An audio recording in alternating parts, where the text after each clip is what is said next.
ইউক্রেনের ভাগ্যে শনির দশা। প্রায় ৩ বছর আগে রাশিয়ার প্রেসিডেন্ট ভ্লাদিমির পুতিন ইউক্রেনে অভিযান শুরু করেন। রুশ প্রেসিডেন্টের অভিযোগ, ইউক্রেনের প্রেসিডেন্ট ভলোদিমির জেলেনস্কি তার দেশকে মার্কিন সামরিক জোট ন্যাটোর অন্তর্ভুক্ত করতে চাচ্ছে। আর এই একটি বিষয়কে কেন্দ্র করে ক্ষিপ্ত হন পুতিন। কারণ ন্যাটোতে জেলেনস্কি ঢুকলে রাশিয়ার অভ্যন্তরীণ নিরাপত্তা বাধাগ্রস্ত হবে। তবে ন্যাটোর সদস্যপদ ইউক্রেনের কাছে যেন অমাবস্যার চাঁদ, যাকে ধরতে হলে অনুমতি লাগবে নবনির্বাচিত মার্কিন প্রেসিডেন্ট ডোনাল্ড ট্রাম্পের। তবে অবস্থান পাল্টালেন ট্রাম্প।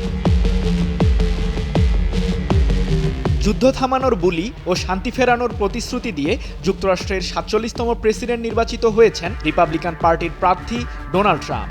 নির্বাচনী প্রচারণায় পরিষ্কার জানিয়ে দিয়েছিলেন হোয়াইট হাউসের চাবি পেলে ২৪ ঘন্টার মধ্যে রাশিয়া ইউক্রেন যুদ্ধ থামিয়ে দেবেন। এদিকে বিদায়ী মার্কিন প্রেসিডেন্ট জো বাইডেন ইউক্রেনকে ন্যাটোর সদস্যপদ দেওয়ার বিষয়ে মরিয়া। তবে শেষ রক্ষা হলো না জেলেনস্কির। ট্রাম্প জানিয়ে দিলেন মার্কিন সামরিক জোটের সদস্য হতে পারবে না ইউক্রেন। যুক্তরাষ্ট্রের ফ্লোরিডা অঙ্গরাজ্যের পাম বিচে ডোনাল্ড ট্রাম্প তার মারে লাগো ক্লাবে ৭ জানুয়ারি সংবাদ সম্মেলন করেন।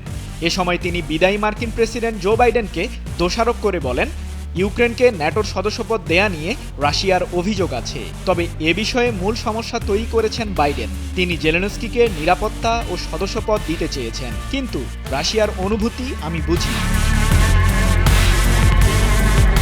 ২০০৮ সালের এপ্রিলে রোমানিয়ার রাজধানী বুখারেস্টে ন্যাটোর ২১তম শীর্ষ সম্মেলন অনুষ্ঠিত হয়। সেখানে ইউক্রেনকে আনুষ্ঠানিকভাবে চূড়ান্ত সদস্যপদ দেওয়ার বিষয়ে মার্কিন সামরিক জোটের নেতারা একমত প্রকাশ করেন। এমনকি জো বাইডেন প্রশাসনও ন্যাটোতে ইউক্রেনের যোগদান নিয়ে জোর চেষ্টা চালিয়ে যাচ্ছেন, যদিও ইউক্রেনকে কখনোই ন্যাটোর পক্ষ থেকে আনুষ্ঠানিক আমন্ত্রণপত্র দেয়া হয়নি।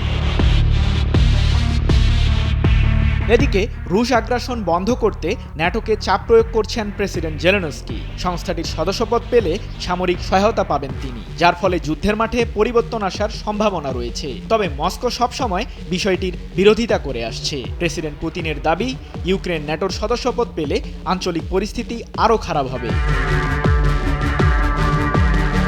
অন্যদিকে রাশিয়া ইউক্রেন যুদ্ধে আলোচনার মাধ্যমে শান্তি চুক্তির পরামর্শ দিলেও নিজের অবস্থান থেকে সরে এসেছেন ট্রাম্প। আগামী ২০ জানুয়ারি হোয়াইট হাউসের দায়িত্ব নেয়ার আগে পুতিনের সাথে আলোচনায় বসছেন না তিনি।